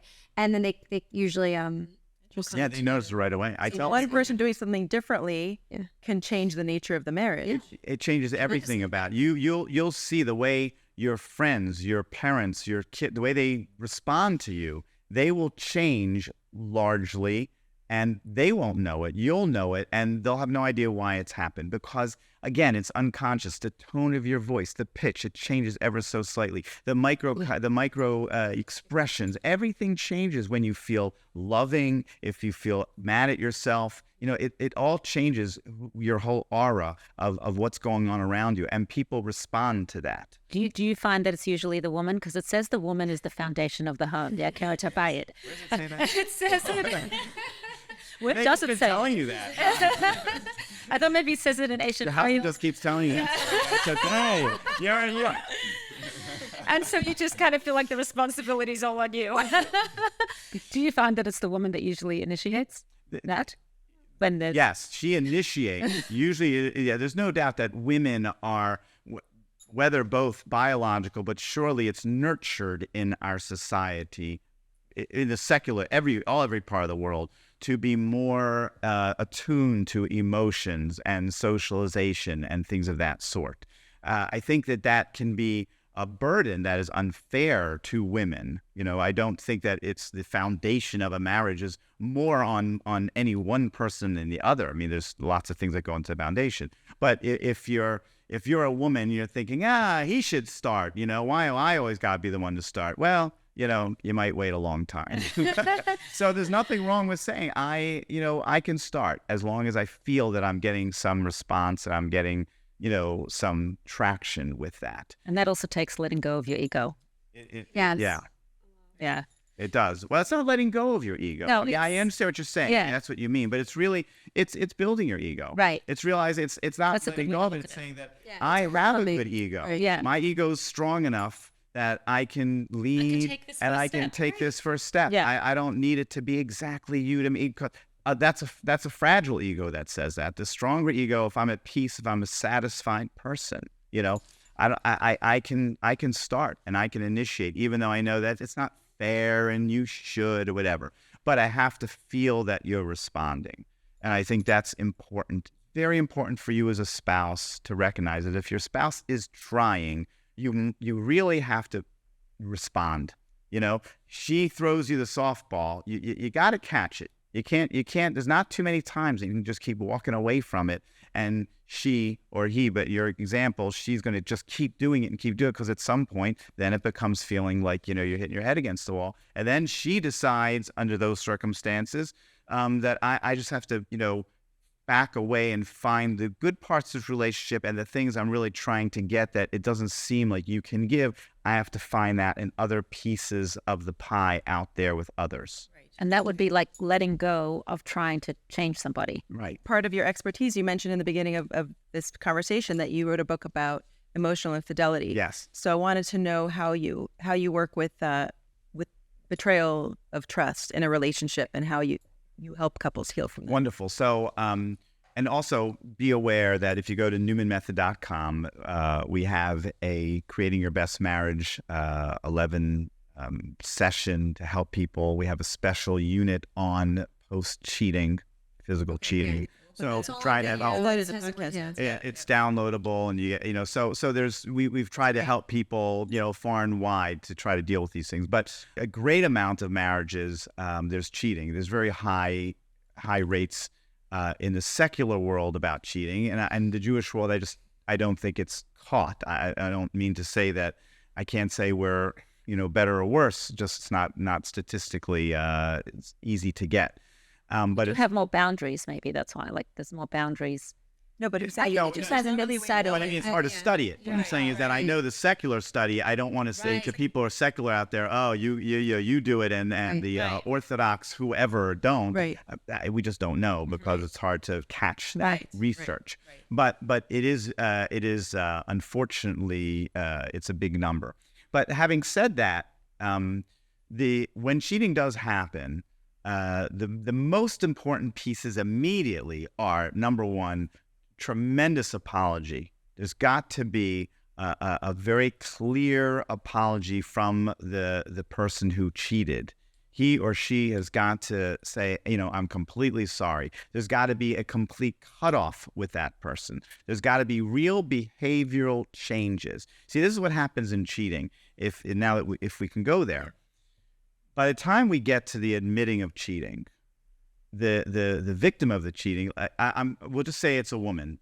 By the way, in my study of 435 women, okay, 39% of these married women physically cheated. Okay, so I don't want to say that it's always the men cheating. Okay. So let's not be that as a stereotype. Although men cheating, they say, is 50% or more, whatever. But you're saying that usually you think the stereotype is that women have emotional and then men have physical? No, the stereotype is that men are cheating. Right. Men are physically cheating and women are cheating. So I'm going to use the example just to make it easy. I'm going to say she's cheated on, but I don't mean to say that because, you know, women are lily white and they never cheat. They cheat as well. Everyone's cheating. Right. Yeah, exactly. And there's we can talk about in my study what actually got people to cheat, or rather what in their minds, you know, created the possibility for cheating, because that's an important preventive measure. But the point is, if she's been cheated on, then he's got to understand what happened. He's got to understand that I'm going to stop what I was doing. These friends that were helping, my best friend who's always cheating, you know, I might have to change my job. I might have to shift, you know, my office space if it's somebody at work. And there's got to be actionable things that happen. Most of the time, the person who's been cheated on, our example, a woman, she's been lied to again and again and again. People always ask me, what are your signs of cheating? I used to write articles, you know, oh, this, and that. But I always say, listen, here's a sign of cheating. You feel it in your gut. Right. Okay? Something isn't right, because you're picking up on it. I understand. You weren't there when you're supposed to say. You stayed an extra day. You never stay an extra day when you go on the... It's something's not up. Are you cheating? No. They always lie. I shouldn't say always. Around 70% of the time. 70% of the time they lie. 50% never admit until they actually they're caught with the goods, and then they still lie under those circumstances. It's lie, lie, lie. So the woman has been looked at in her face and has been told, no, and then it's the onslaught. The best defense is an offense. What's wrong with you? Why do you why are you thinking like that? Why are you going through my stuff? Why are you whatever? How dare you? My invasion of privacy. I mean, all these tricks of the trade. Right. So she often thinks like she's crazy. Like when a woman finds out that her husband cheated, there's two immediate thoughts. First of all, oh my God, I can't believe this is me. And two, I'm not crazy. It's like she actually has a moment of relief that like, I'm not crazy all this time. I mean, yeah, something was going on. So there has to be actual changes for her to be able to now even begin to think about trust. And he's got to give it up. He's got to be able to say that, listen, I value this. I realize that this was a terrible mistake. It's going to ruin my life if my children and people find out. This is bad for everybody in my life. And now we have to do everything I can to make this situation a safer situation for you. That's what he has to be able to say. Now, that's stage one, absolute, unequivocally. Stage two is, how did we get here? How did we get here? Is every person who cheats just a horrible human being? No, they're not. A lot of times these people are terrific people. They're great people. They're your spouse. They're good people, you know? So I found in my study, we did it, I mean, I say our study because, you know, we did it together, that the largest reason that people got when they didn't use this they didn't justify this, but it was about being underappreciated. It was emotional. Only 78% of people said I cheated, men. I physically cheated because I was dissatisfied with intimacy. That was not it. 48% said it was emotional dissatisfaction and it was feeling underappreciated. I felt like I just couldn't win. Now, again, women said the same thing, and it's not to say that either one is justifying their behaviors, but there is this piece in marriage. Cheating doesn't just start. It's something that develops in the relationship, and we just feel more and more disconnected, and we feel like it's just not winning for us. It doesn't work. And I use this example for men so that women can understand it, so you can just do a cheating prevention just to understand this one piece. Men love to win. They love to win. Okay, you just saw the NFL games yesterday, the championship games before the Super Bowl. You saw your men probably sitting on the couch screaming and yelling. I mean, you would think that they owned half the teams. You know, they have no ownership of this team. They have nothing to do with this team other than they've identified that it's their team somehow, and it's unbelievable. But when it gets to the end of the game, whatever point it gets to the game where their team absolutely can't win, can't happen, they turn off the TV. It's like a tragedy. Done. They're laughing. No, the men are laughing. Okay? Because The worst is when then they win. yeah, Right now, no, it's it's impossible. It's impossible, but then they turn off the TV. Right. Because when men can't win, they turn off. Okay? That's true by women as well. But so I say to women, make sure that your spouse, your husband, feels like a winner. Instead of, oh, yellow flowers, I don't like yellow flowers. Just take the yellow flowers. Be happy. It's such a thoughtful idea. Love is in the effort. You know, be appreciative. Make him feel like whatever you're doing, you win. Because a lot of women are worried that if I tell my spouse that you did a great job, then they'll say, okay, good, goodbye, I'm going to do something else, right? But what happens instead? They just want to win more and more. We just love to win. You tell us how to win and we can win, we will keep coming back. We will keep coming back for more. And there's one other point I had this, it's coming back to me from way back, but I really want to make because it's so practically important for men.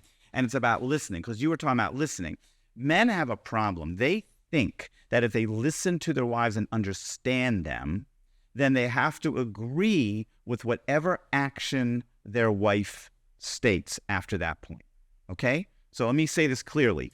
If I say, if you're complaining about my mother, all right, and I say, oh, I understand you. She can be critical and she can be thoughtless sometimes, whatever.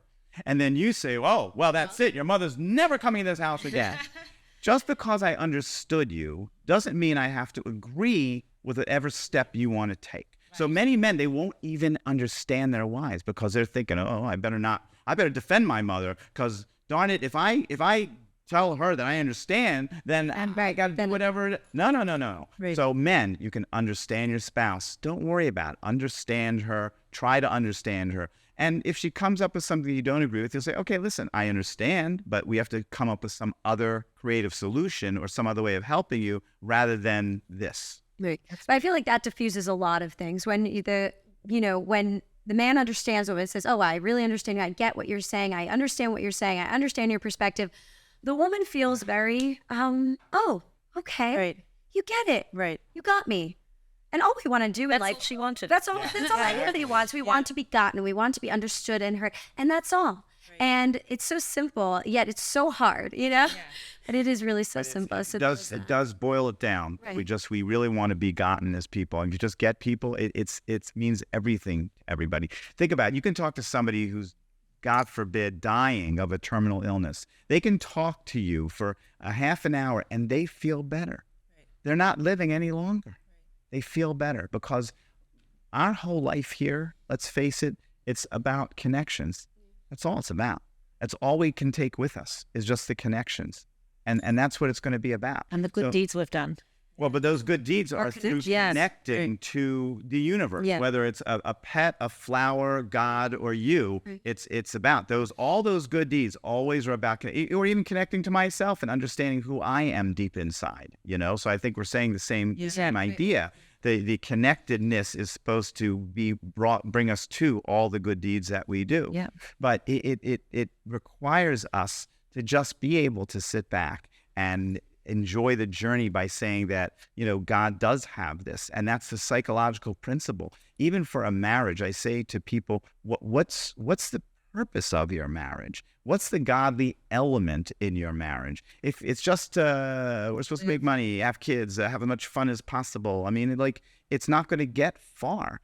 When couples feel that they're doing something meaningful to life, and that can be raising children to be good people. It can be lots of whatever your brand of it is, but think about it rather than, to the point I was making before, not thinking about anything about your marriage, and it'll just kind of happen as opposed to everything else. Yeah. Because everything else doesn't work out well for you because you're not thinking about it and you're not having a plan. Right. Something I want to mention is in our study with in marriages, the biggest predictor of a good marriage, we had set different groups that we looked at. Couples who cheated, women who were unhappily married, and women who were happily married. And the women who were happily married spent 45 minutes or more just talking with their spouse, just time. The women who were unhappily, less. And the women who were cheating, like 10 minutes. Day? 45 minutes. Yeah, it was 30 to 45 minutes on a daily average. Wow. Yeah. So the point is time, Quite right? a long time. I'm saying, I know. on a I know. busy We're all day. thinking, oh my God, 30 minutes. 30 minutes. 30 minutes. That's not scaring me. 45 is good. 30 minutes we could do also. Point being is that anything we want to do well in life is time. When we give to others, when we go do a chesed, we're giving time. We give time to our children and giving time to our marriage and our relationships, any relationship. That, I mean, look, we look statistically, it's very important. Right. And look, everything we do in life as people, we give time to, and things grow from it. Yeah.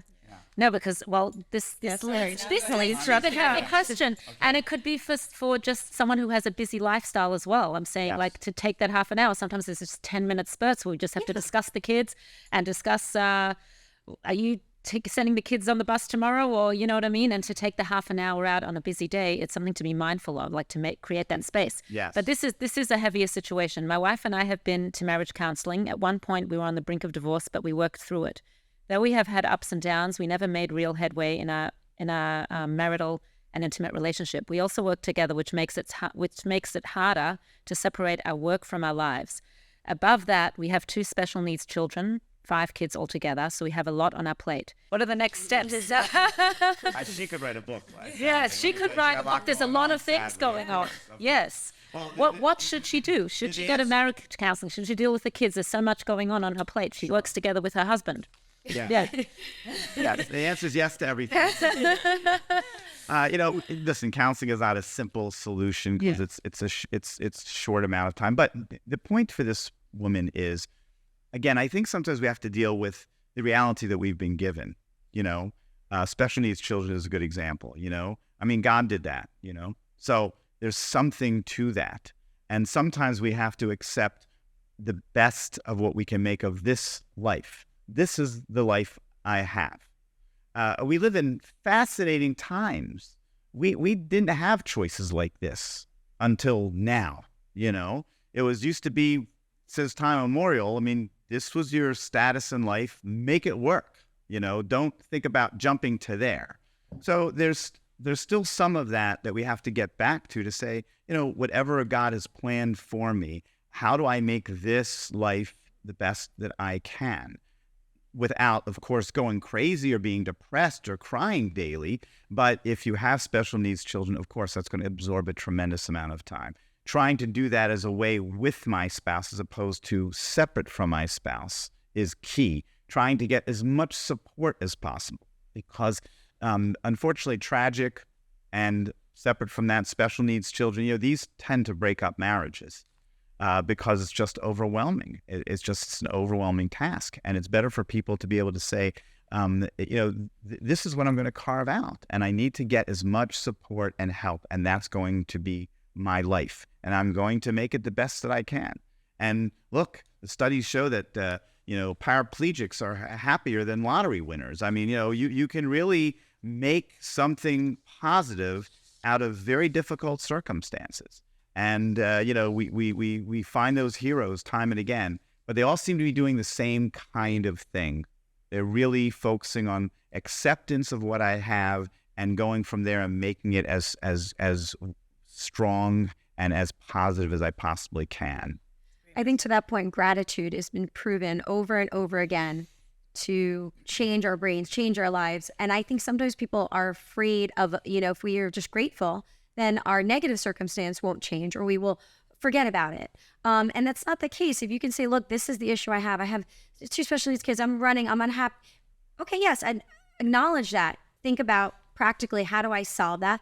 But then you have to add the gratitude and you have to be, you have to see the joy in it. Because if you don't see the joy in it, then it's just negative. It's just unhappiness. And we don't want, we don't want that way. We don't want to live that way, right? That's not what God wanted. That's not what we're meant to do here. And by the way, if you live next to this person, make dinner for the person, go help the person, whatever society you're in, we're just, that this is a difficult situation. You can thank God that it's not your situation, but every little thing helps. I think we make a mistake in our heads that situations are so out of control that nothing's going to help. I mean, I don't have the capacity to really help, but it's the opposite. When you've eaten a full meal and someone brings you something, some water, I don't want that. But if you're starving, the tiniest bit of water means so much to people. So when you see people who are in a difficult spot, just try to do something nice for them. It goes a long way, even if you can't do it again after that. That's very thoughtful. I'll be here for you. Yeah. No, that's really a good point for all of us to hear. Well, you're religious, so I think that you're a good person to ask as far as the religious community goes. If 2 people start off on the same religious level, and then one says, I don't want to wear my wig anymore, and the husband's not on par with that, and she doesn't want to do something that doesn't feel authentic to her anymore. What would you say to that? What would you say to that couple?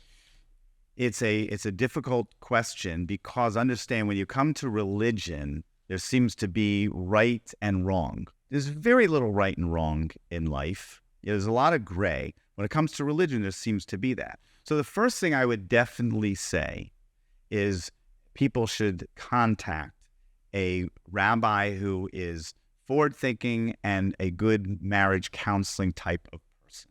Because very commonly, a person could feel so upset with his spouse for doing something and then talk to a rabbi and realize, it's really okay. There's a lot of other important things that are working out well, and you don't have to become focused and make this an issue. Right. Too many people are making up stuff for themselves. They are making up, stringencies, and they're accepting them as God's law, and they are not aware enough to know, what exactly is the law versus places of flexibility. Right.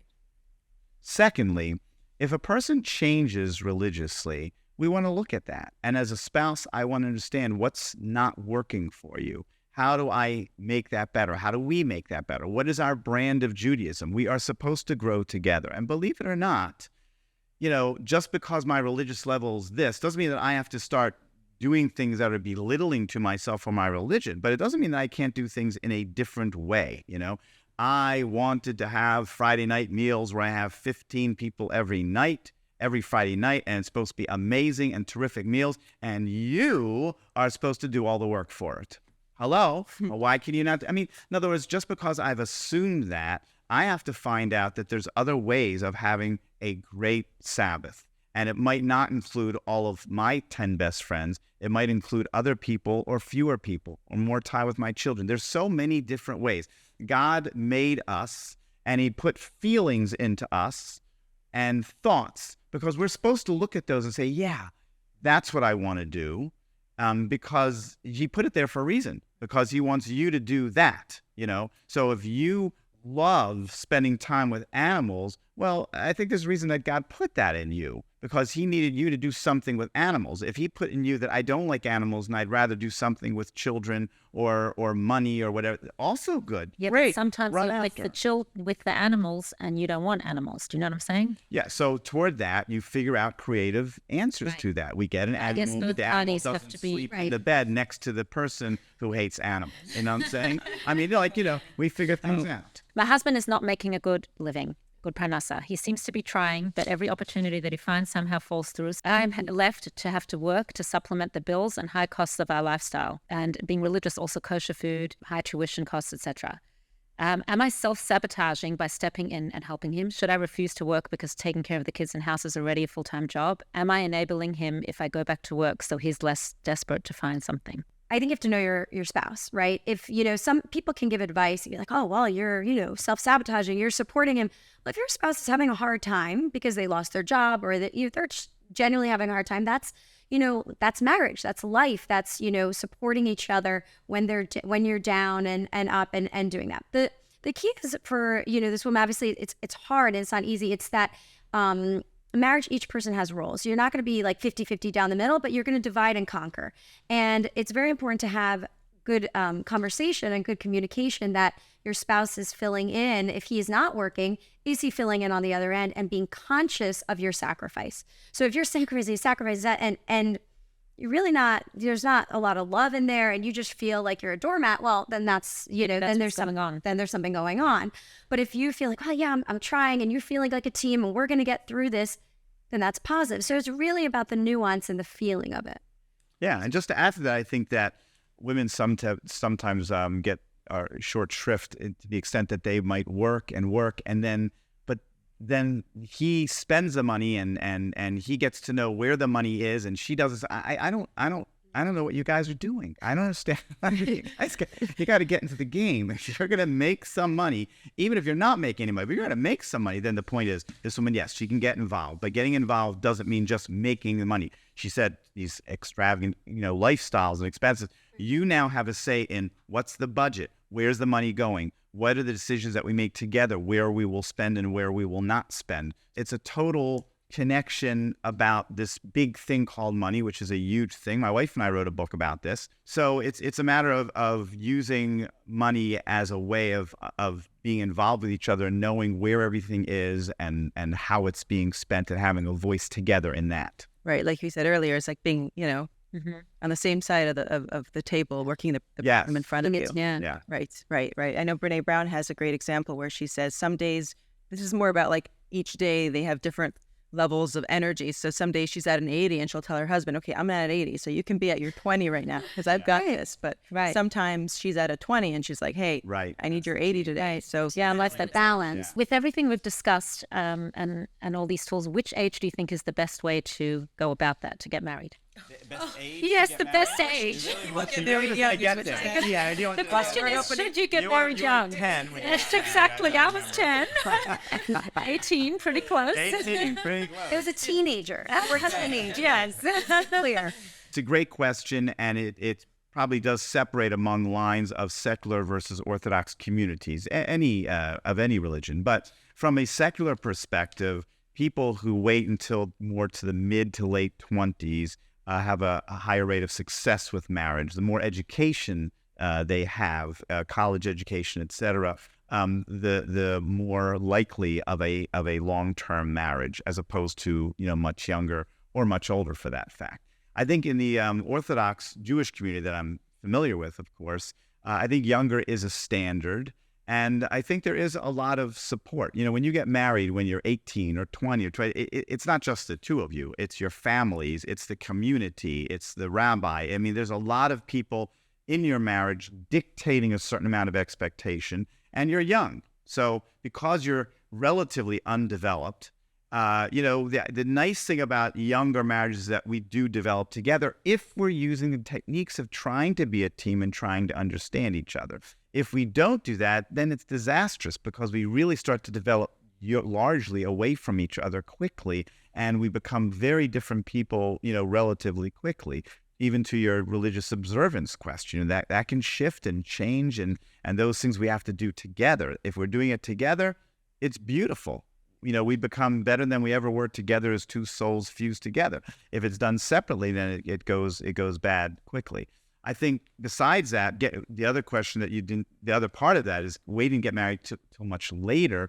I think that also can be difficult for a marriage, because you're 30, you're 40, you're very entrenched in what you're used to. You're very, very set in your ways, and it is hard to teach an old dog new tricks, and it feels like when the spouse comes in, it's very much an affront to everything. Like, I've been doing this fine for 40 years without you, and that's the attitude, and that's so it's hard. But obviously, we can overcome it by having the right attitude of togetherness and trusting the timing of our lives, and whatever age we do get married is what's meant to be. Yeah, for sure. I think there is sometimes we've made the mistake in our Orthodox society of putting so much pressure, especially upon women, to get married young, that they are pushed into situations that don't turn out so well for them. Yeah, I think also, and we've seen this trend within the Orthodox where people dating for longer. When I was dating, it was like, a few weeks, get married, done, you'll figure it out, good. And now I do see that, with friends and siblings, you get to know the person. Right. Get to know the person, really understand, especially if you're young or at any age, really, is get to know them, whatever that time frame is for you, but giving everyone space to really look at things, understand if you're a team, not just, if you like each other, and really get to that. So I think that is very helpful. I was 22 when I got married. My wife, I think, was 21. We got engaged between ourselves after the third date. Maybe she says the fourth. I don't know where I was. I think I was after the third date. Okay, 3 or 4. Okay. And then we were married a couple months later. We never touched each other physically before we got married. This freaks people out in the world. Secular people. I'm a marriage counselor. I write books. Thank God. Been on the Oprah show. You've never. How could you possibly take this risk? And it comes back to the fact that my wife and I, besides, of course, enjoying each other's company and the biological chemistry, et cetera, we just listened to each other. We really were two people who really liked each other and liked to listen to each other. Right. And you can do anything. You can go anywhere. And you can go through just about anything. God help me. We should continue to live okay. And can you share with our listeners how many years you're married? We're married 36 years. We have 5 beautiful children. We have 4 grandchildren. One of them sitting right here. No, I mean, this is what you turn out, when you have a loving marriage. That's thank God. I mean, you get some credit on your own too, but I'll take all this credit. If it wasn't good, I'd get all the blame. Yeah. Darn, so should we get all the credit? Right. But it really, you can go through, who knows where life is taking you, but it will take you to good places if you're listening to each other and you feel like you really have a best friend going through it. It's remarkable. Yeah. When I talk to young girls who are going through the dating process, it's like everyone gets very nervous. Okay, do I like men? Especially if you're not touching. It's a whole, it's any dating at any level in any world can be stressful. But one of the things I say is start with, are you friends? Like when you go out, friends, do you feel like best friends? Do you feel like you're having fun? Do you feel a friendship? Because if you feel a friendship and then you have that chemistry, well, that does make that's a great start, because if you're friends and you're listening to each other, you're hearing each other out. Okay, what's the best marriage advice you ever received? The best marriage advice I've ever received, I'm going to think back. For one of my books, I interviewed people who've been married 50 years or more. And one of them told me that she had incredible amount of uninterrupted time with her spouse. And she told me that when they first got married, we're going back a ways now. Right. Because I did this book 20 years ago, Yeah. and it's 50 years before that. Wow. She said, we didn't have a phone. It's like our first year of marriage. It's not like we didn't have a cell phone. You have a phone, okay? Wow. We came home, you're with each other all the time. And they didn't talk to each other, but they sat and they read and they cooked together and they did. The things that speak to a marriage are things we just have to take time. Marriage, it doesn't come out of the can. It's just not going to happen that way. And the more time, and when you mentioned before the study that we did that mentioned a daily average of 30 minutes a day to just be around each other and not talk about the problems and the kids. But, if you cook a little and you clean up together and if you watch something, you have a drink together, whatever. You kibitz together. These are things, yet alone, play cards, dance, do wonderful things, of course. But without that pressure, we just need time. And we give so little time to our marriage when it's not working out well. And that's why these people who are dissatisfied with marriage, 25% of them said that they were spending 5 minutes or less a day. The people who are happily married, 25% of them said they were spending 60 minutes uninterrupted a day. Wow. So I would say the best advice was to spend time uninterrupted. And translating that to today is please sit down with your spouse, hang out, and shut your cell phone. Put the cell phone away. It's an addiction. I love it. You love it. We all love it. It reminds me every week how much time I've spent on it. I don't breathe without it. We all get it. Just put it away and just, turn off your life and turn off the outside, and you will be turning on to your marriage and to your spouse. Great advice, especially today more than ever. Yes. Yes. Can you both share with us a favorite quote? We always end our podcast with a favorite quote. Sure. Do you have a favorite quote? Favorite quote that resonates with you? Yeah, it's something that resonates with you. Sure. My favorite quote is said to Moses by God. Oh, how appropriate. Yes. Given the parsha. It's in the parsha. And he says, when Moses asks God his name, he says something in Hebrew which is sadly one of the worst translated pieces of the Hebrew Bible. What he does say is, I will be what I will be. It's translated as I am what I am. But he says, I will be what I will be. I could tear up thinking about what that means, that God is always going to be there for us, and he's going to be different things. He's not one thing. He's many, many things. Today he's supporting us. Today he's, kicking us into gear. Tomorrow, he's many, many different things to us. And I think we have to live. Everything to He's us. everything. But it's changing. And our lives are to have a personal relationship with our godliness. It's in us. We don't have to go far. It's in us. We just have to connect to it and see that we are godly. And I'm on the board. He's the chairman. He gets to make the decision. I'm throwing stuff at the wall. He gets to decide what sticks. But he's given me so much to feel about. And the idea that he will be for me whatever I will need at that time, and that will be changing. And I, being a godly being, I want to be that to other people too. I will be not one spouse. I will be a million different spouses to my wife, and a million different parents to my children. And to different children, I'll be different. We all have to be changing and trying to be flexible and look how we can best bring this amazing godliness to everything that's around us in whatever way the recipient needs it. Wow. Amazing. Love it. That's beautiful. Thank you for sharing that. Wow. This was so enlightening and deep and empowering and Such a dynamic. inspiring. And I want to say to you what Mr. Rogers would say to people that he cared about, and he would say, thanks for all you do. Because I know, you work hard, I know in your own lives, but, for reaching people And it makes such a difference to people. Seeing your podcast and seeing people react and have, people, bright, people, women especially in our world who sometimes can be, behind the curtain instead of, in front of it. It's wonderful in its meaning, and God, I'm sure, has already will continue to bless you to do a great job doing it. Amen. One who blesses is blessed. So Those who bless shall be blessed. Exactly. Well, you've brought a lot of light to marriage. So thank you.